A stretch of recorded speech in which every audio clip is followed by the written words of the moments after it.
সুপ্রিয় দর্শক, স্বাগতম জানাচ্ছি সর্বশেষ আপডেট বাংলা সংবাদে। শুরুতেই জানিয়ে দেব সংবাদ শিরোনাম, এরপর থাকছে বিস্তারিত। শুরুতেই জানিয়ে দেব বৈঠকে খলিলুর আওয়ামী লীগকে ফেরাতে কৌশলী, ভবিষ্যৎ উজ্জ্বল নেত্রী হাসিনার। বিস্তারিত থাকছে প্রতিবেদনে। এদিকে রাতের আধারে ২০, দিনের আলোতে নীরবতা, এভাবেই চলছে বিএনপির রাজনীতি। বিস্তারিত থাকছে প্রতিবেদনে। আরও জানিয়ে দেব আইনশৃঙ্খলার অবনতি, টেকনাফ ও নওগাঁয় ২ নৃশংস হত্যাকাণ্ডে নারী শিশুসহ নিহত ৭। বিস্তারিত থাকছে প্রতিবেদনে। এদিকে জ্বালানি তেলের রেকর্ড মূল্য বৃদ্ধি, জনজীবন যখন দিশাহারা। বিস্তারিত থাকছে প্রতিবেদনে। আরও জানিয়ে দেব সাবেক প্রসিকিউটর সাইমুম রেজার কোটি টাকার ঘুষ কেলেঙ্কারি, তদন্তে প্রাথমিক সত্যতা। বিস্তারিত থাকছে প্রতিবেদনে। এদিকে শ্রীপুরে দাওয়াত না পেয়ে স্কুলের অনুষ্ঠান পণ্ডের ঘটনায় বিএনপির ৬ নেতাকর্মী বহিষ্কার। বিস্তারিত থাকছে প্রতিবেদনে।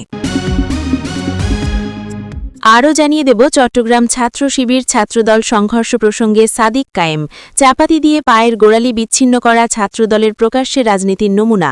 বিস্তারিত থাকছে প্রতিবেদনে। আরও জানিয়ে দেব হরমুজ প্রণালীতে ২টি জাহাজ জব্দ করল ইরান। বিস্তারিত থাকছে প্রতিবেদনে। এদিকে ইরান মার্কিন সংঘাত, ৩৫ বছর পর সবচেয়ে বড় সংকটে মধ্যপ্রাচ্য। বিস্তারিত থাকছে প্রতিবেদনে। এবং সর্বশেষ জানিয়ে দেব ইরানে আবার হামলা হলে জবাব হবে কল্পনাতীত, আইআরসিজির। বিস্তারিত থাকছে প্রতিবেদনে। সুপ্রিয় দর্শক, এতক্ষণ শুনছিলেন সংবাদ শিরোনাম, এবারে শুনবেন বিস্তারিত। তার আগে ভিডিওটি ভালো লাগলে এবং সর্বশেষ আপডেট নিউজ পেতে চ্যানেলটি সাবস্ক্রাইব করুন। ধন্যবাদ। যে কোনো কিছুর একটা সলতে পাকানোর পর্ব থাকে, বিশেষ করে এর যদি বড় কোনো একটা লক্ষ্য থাকে, সেই লক্ষ্যে কোনোভাবেই পৌঁছানো সম্ভব নয়। আগে তার জন্য একটা ক্ষেত্র প্রস্তুত করতে হয়। সেই ক্ষেত্র অবশ্যই মসৃণ হতে হবে, কারণ সলতে একবার পাকাতে শুরু করলে মাঝপথে তাকে থামিয়ে দেওয়া যায় না। গত কয়েক মাস ধরে হাসিনার বাংলাদেশে ফেরা নিয়ে কম আলোচনা হয়নি। বিভিন্ন গণমাধ্যমে তার প্রত্যাবর্তন নিয়ে একাধিক খবর প্রকাশিত হয়েছে। কোনো কোনো গণমাধ্যমে তারিখের উল্লেখ করে দাবি করা হয় ওই তারিখ হাসিনা বাংলাদেশে ফিরবেন। শেষ তারিখটি ছিল ২৬ মার্চ। বিভিন্ন গণমাধ্যমের প্রতিবেদন অনুসারে ২৬ মার্চ দেশে ফেরার কথা ছিল হাসিনার। তিনি কিন্তু এখনও দিল্লি রয়ে গিয়েছেন। তবে সামনেই বাংলাদেশে স্থানীয় সরকার নির্বাচন, ফলে একটা ধারণা তৈরি হয়েছে যে হাসিনা এবার দেশে ফিরতে বদ্ধপরিকর, কারণ জাতীয় সংসদ নির্বাচনে দল প্রতিদ্বন্দ্বিতা করতে পারেনি। যদিও স্থানীয় সরকার নির্বাচনেও তারা প্রতিদ্বন্দ্বিতা করতে না পারে, তাহলে দল অস্তিত্ব সংকটে পড়বে। দলের তৃণমূল স্তরের নেতাকর্মীদের মনোবল ভেঙে যাবে। পরিস্থিতি যখন এরকম, সেই সময় দিল্লিতে ঘটে চলেছে একের পর এক ঘটনা, যেটাকে সলতে পাকানো পর্ব বলা যেতে পারে। গত ২০ মার্চ দুপুরে ভারতের বিদেশমন্ত্রী সুব্রমণ্যম জয়শঙ্করের সঙ্গে বৈঠক করেন দিল্লিতে বাংলাদেশের হাইকমিশনার এম রিয়াজ হামিদুল্লাহ। ওই দিন সকালে তিনি গিয়েছিলেন বিদেশ মন্ত্রকে। সেখানে তাদের মধ্যে এক প্রস্থ কথা হয়। পরে জয়শঙ্কর সামাজিক যোগাযোগ মাধ্যম এক্সে বৈঠকের প্রসঙ্গটি উত্থাপন করেন।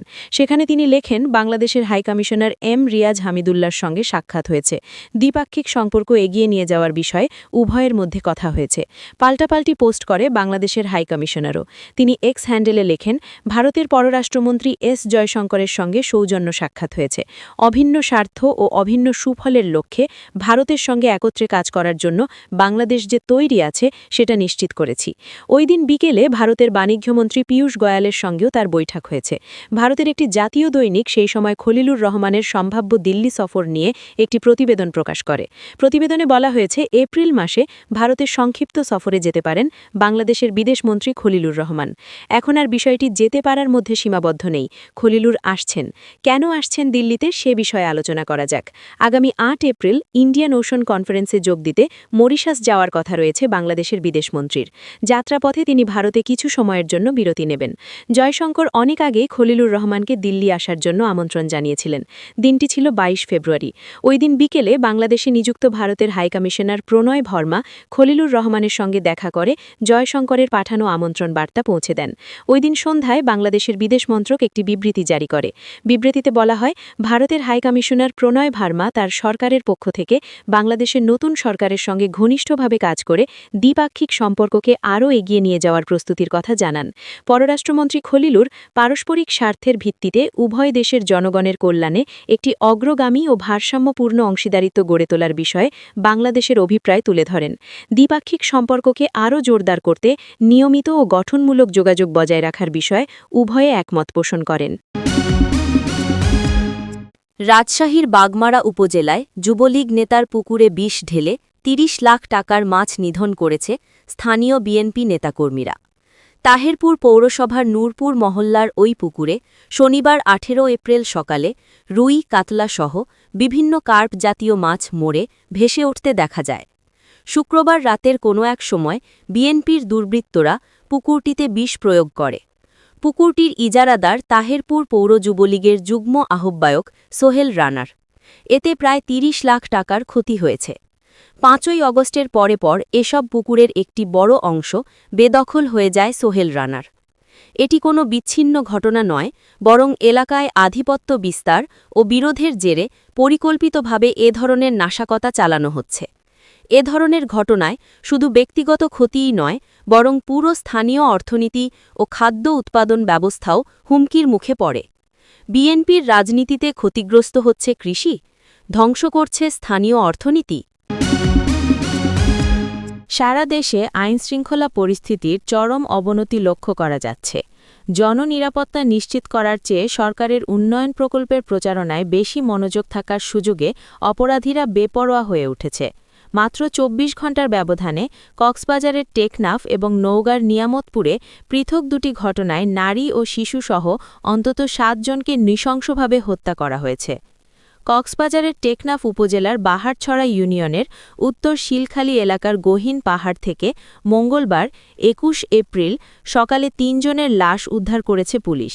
নিহতরা হলেন মজিবুর রহমান, নূর বশর এবং রবিউল আওয়াল। তারা সবাই স্থানীয় শিলখালী গ্রামের বাসিন্দা।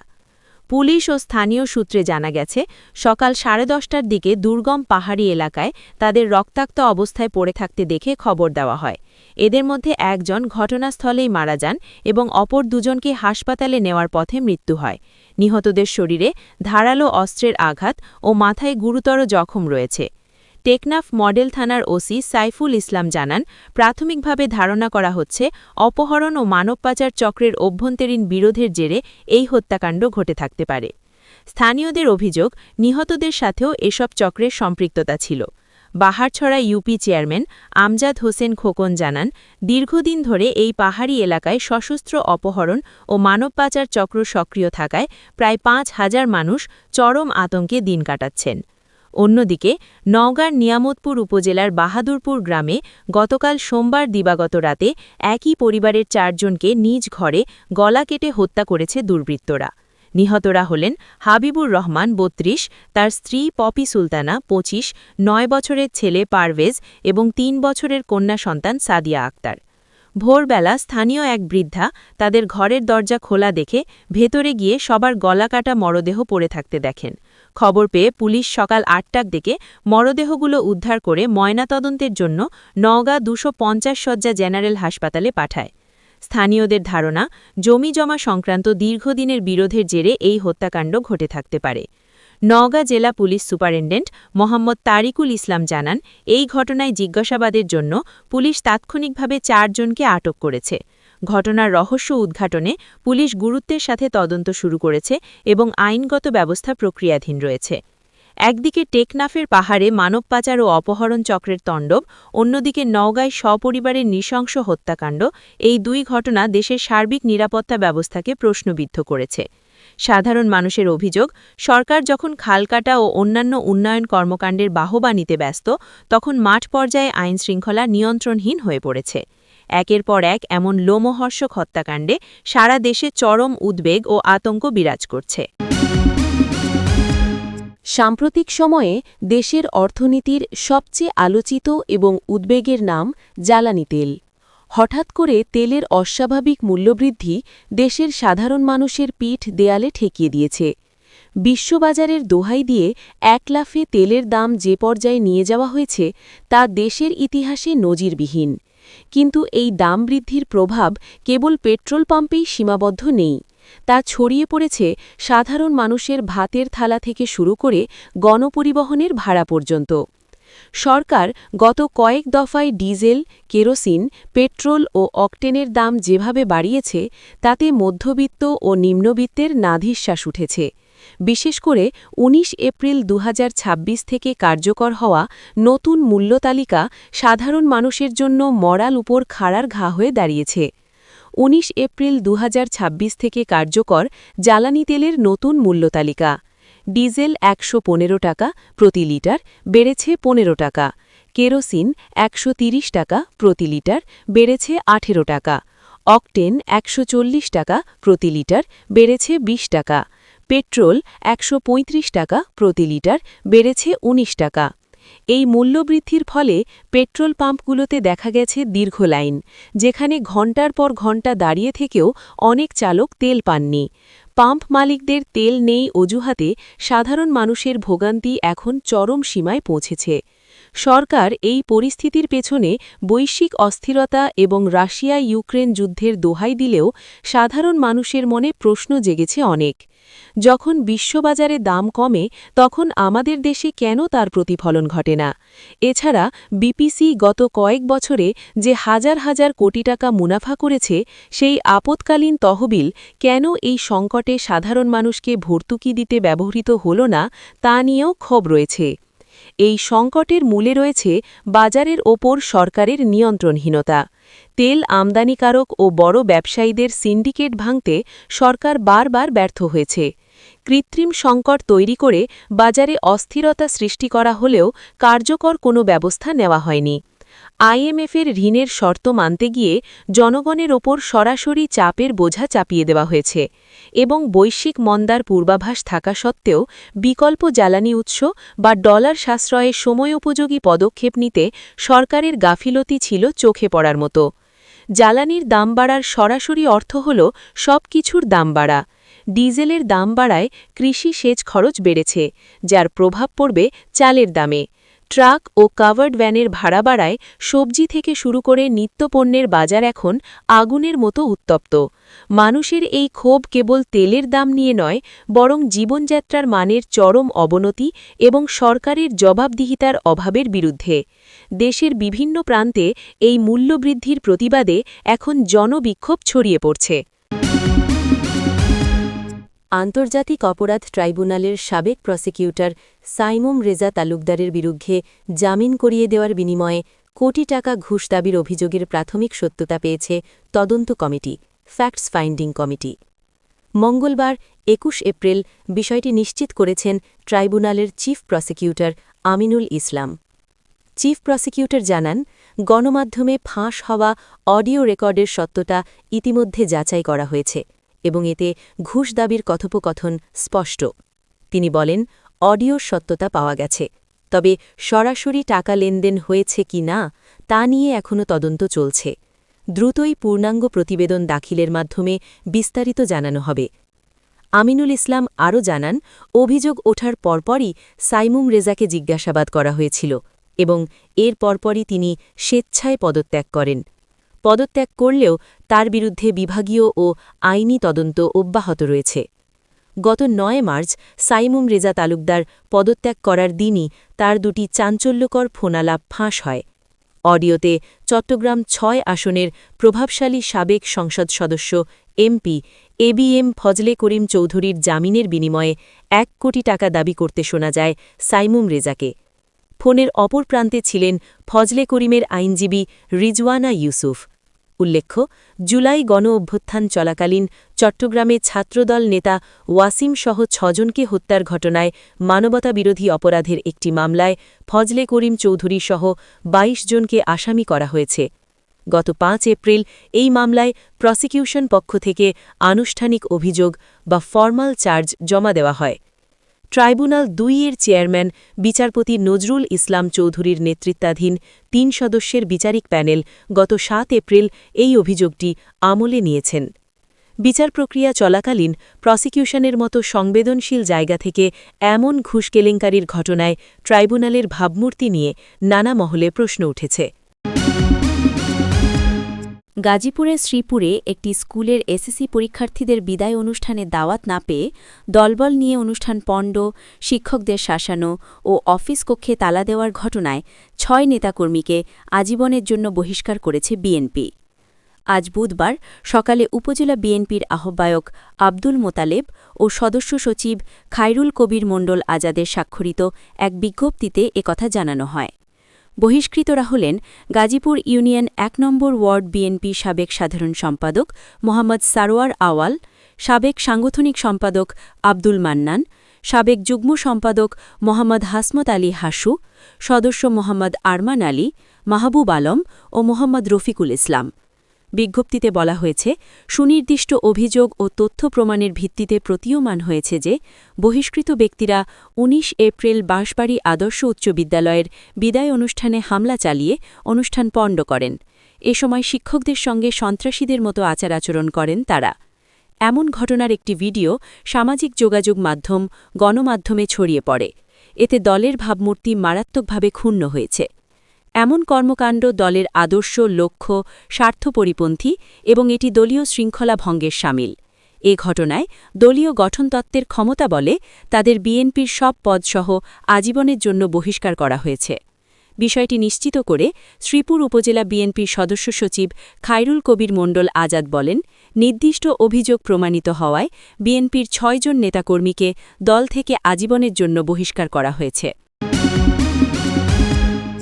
ঢাকা বিশ্ববিদ্যালয় কেন্দ্রীয় ছাত্র সংসদের ভিপি সাদেক কায়েম বলেছেন, যারা আবার চাপাতির রাজনীতি শুরু করতে চায়, চাপাতি দিয়ে পায়ের গোড়ালি বিচ্ছিন্ন করার রাজনীতি করতে চায়, তাদের ছাত্র সমাজ লাল কার্ড দেখাবে। তারা প্রকাশ্যে রাজনীতি বলতে চাপাতি দিয়ে কোপানোকে বোঝে। আজ দুপুর 12:30টার দিকে চট্টগ্রামের কোতোয়ালি থানার পুলিশ কমিশনার কার্যালয়ের সামনে সাংবাদিকদের তিনি এসব কথা বলেন। গতকাল চট্টগ্রাম সরকারি সিটি কলেজে ছাত্র শিবির ছাত্রদল সংঘর্ষে উভয় পক্ষের ২০ জনের আহত হওয়ার দাবি করা হয়। সংঘর্ষে আশরাফুল ইসলাম নামে শিবিরের এক নেতার পায়ের গোড়ালি বিচ্ছিন্ন করে ছাত্রদল।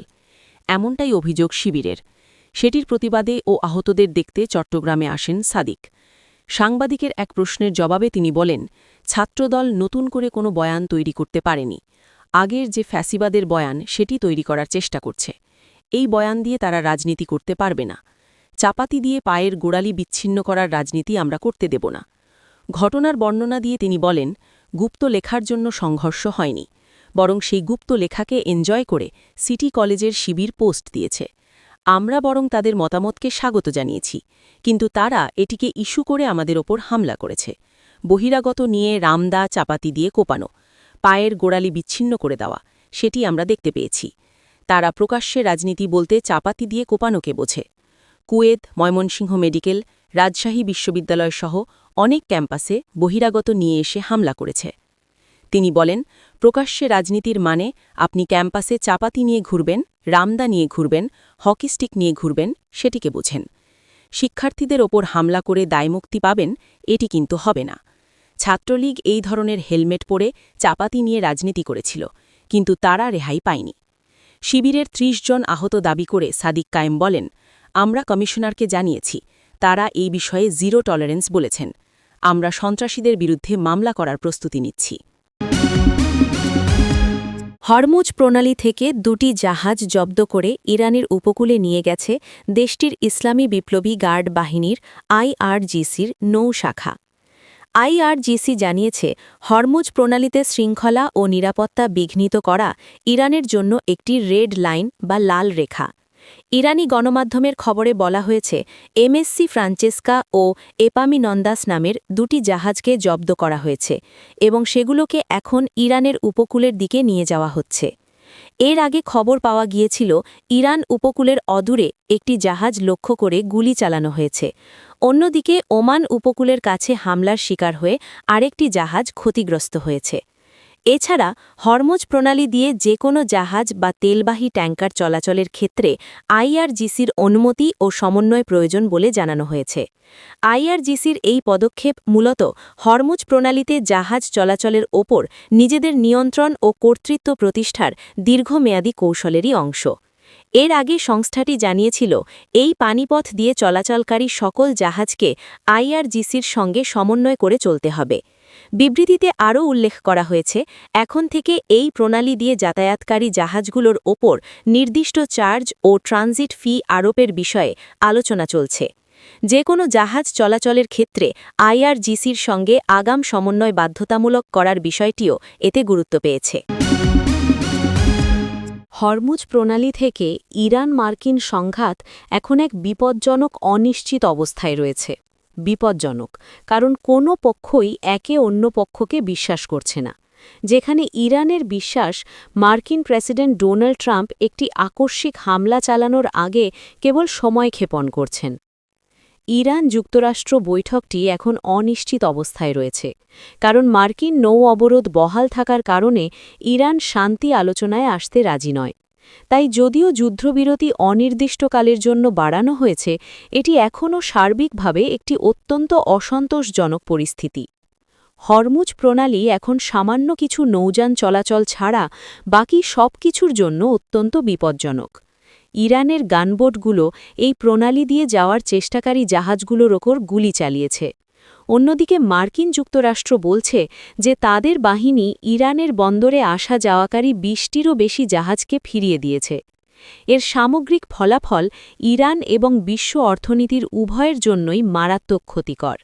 এই অচলাবস্থা যত দীর্ঘস্থায়ী হবে, বিশ্ব অর্থনীতির ওপর এর প্রভাব তত খারাপ হবে এবং মধ্যপ্রাচ্যের উপসাগরীয় অঞ্চলে একটি পূর্ণাঙ্গ যুদ্ধ পুনরায় শুরু হওয়ার ঝুঁকি তত বাড়বে, যেখানে মার্কিন যুক্তরাষ্ট্র ইরানের বিদ্যুৎ কেন্দ্রে আঘাত হানার হুমকি বাস্তবায়ন করবে এবং ইরান তার প্রতিবেশী আরব উপসাগরীয় রাষ্ট্রগুলির বিরুদ্ধে পাল্টা ব্যবস্থা নেবে। ১৯৯০ সালে ইরাকের কুয়েত আক্রমণের পর উপসাগরীয় অঞ্চল এমন ভয়াবহ সংকটের সম্মুখীন হয়নি। ইসলামিক রেভলিউশনারি গার্ডস কোর বলেছে, যুদ্ধক্ষেত্রে শত্রুর বিরুদ্ধে কল্পনাতীত সাফল্য অর্জন ও নতুন সক্ষমতা প্রয়োগে প্রস্তুত তারা। আইআরজিসি সতর্ক করে বলেছে, যে কোনো নতুন আগ্রাসনের তাৎক্ষণিক, চূড়ান্ত ও কঠোর জবাব দেওয়া হবে। পাশাপাশি এই অঞ্চলে শত্রুর অবশিষ্ট স্থাপনার ওপর এমন হামলা চালানো হবে যা তারা কল্পনাও করতে পারছে না। প্রতিষ্ঠা বার্ষিকী উপলক্ষে বুধবার প্রকাশিত এক বিবৃতিতে নিজেদেরকে একটি শক্তিশালী গণশক্তি হিসেবে বর্ণনা করেছে আইআরজিসি। বিবৃতিতে বলা হয়েছে, সশস্ত্র বাহিনীর অন্যান্য শাখার পাশাপাশি আইআরজিসির ব্যাপক কৌশলগত সক্ষমতার জন্য ইরানি জাতি গর্বিত। এতে উল্লেখ করা হয়, তাদের ক্ষেপণাস্ত্র ও ড্রোন হামলায় ইসরায়েলি ও মার্কিন বাহিনী চাপের মুখে পড়েছে এবং দুর্বল হয়ে পড়েছে। আলোচনা ও কথিত যুদ্ধবিরতি চলাকালীন শত্রুর আচরণের ওপর সতর্কতা ও নিবিড় পর্যবেক্ষণের প্রয়োজনীয়তার ওপর জোর দিয়েছে আইআরজিসি। এতে আরও বলা হয়েছে যে ইরানের সশস্ত্র বাহিনী, বিশেষ করে আইআরজিসির উদ্যোগে এই অঞ্চলে ইসরায়েলি ও মার্কিন বাহিনীর প্রধান সামরিক অবকাঠামো মারাত্মকভাবে ক্ষতিগ্রস্ত হয়েছে। বাংলাদেশের মানুষের ট্যাক্সের টাকায় গড়ে ওঠা বরিশাল সিটি কর্পোরেশনের পানি শোধনাগার প্রকল্প, যে প্রকল্পের সুফল নগরবাসীর কাছে পৌঁছানোর আগেই সেই সরকারি স্থাপনার জমিতেই দিব্যি দুম্বা আর ছাগলের খামার করে বসেছেন বিসিসির প্রধান নির্বাহী কর্মকর্তা রেজাউল বারী। নগরবাসী যখন খাবার পানির জন্য হাহাকার করছে, তখন সরকারি জমিতে ব্যক্তিগত বিলাসবহুল খামার চালাতে গিয়ে বিসিসির পরিচ্ছন্নতা কর্মী আর ভেটেরিনারি চিকিৎসকের জনবল ও বেতন ভাতা টেনে নিচ্ছেন এই আমলা। আর এই পুরো কাণ্ড ঘটছে এমন এক সময়ে যখন তথাকথিত প্রশাসকের চেয়ারটি আলংকারিক আর ক্ষমতার পুরোটাই কুক্ষিগত করে বসে আছেন এই সিইও। ঘটনার গভীরে গেলে দেখা যায়, এটা কোনো বিচ্ছিন্ন অনিয়ম নয়, এটা একটা সিস্টেমিক কালচার, যার জন্মসূত্র গেঁথে আছে সেনানিবাসের নিরাপত্তা বলয় থেকে উঠে আসা সেই দীর্ঘদিনের প্রশাসনিক পৃষ্ঠপোষকতায়। যখন দেশের শাসন ব্যবস্থায় নিয়োগ হয় নির্দিষ্ট রাজনৈতিক আনুগত্যের ভিত্তিতে, তখন সরকারি সম্পত্তি যে ব্যক্তিগত জমিদারিতে রূপ নেয়, সেটা আর অবাক হওয়ার মতো কিছু থাকে না। নগরবাসীকে বিশুদ্ধ পানি দিতে আমানতগঞ্জ আর রূপাতলিতে প্লান্ট বসানো হলো। সেই প্লান্টের ভেতরের ফাঁকা জমিতে বিদেশি ঘাসের বাগান করা হলো, শেড তৈরি হলো। অথচ সেই জমিতেই যদি সবজি চাষ হতো বা প্লান্ট চালুর উদ্যোগ নেওয়া হতো, তাহলে বরিশালবাসীর কষ্ট কিছুটা লাঘব হতো। কিন্তু সেখানে চলছে সিইওর ব্যক্তিগত শখের পশুপালন। বিসিসির পরিচ্ছন্নতা শাখার 2 কর্মী মেহেদি ও ইব্রাহিমকে ডিসেম্বর মাস থেকে দৈনিক মজুরিতে নিয়োগ দেওয়া হয়েছে। তাদের কাজ সরকারি স্থাপনা পরিষ্কার করা নয়, বরং সিইও দুম্বা আর ছাগলের গোবর সাফাই করা। জনগণের ট্যাক্স থেকে তাদের বেতন যাচ্ছে মাসে 19,500 টাকা করে।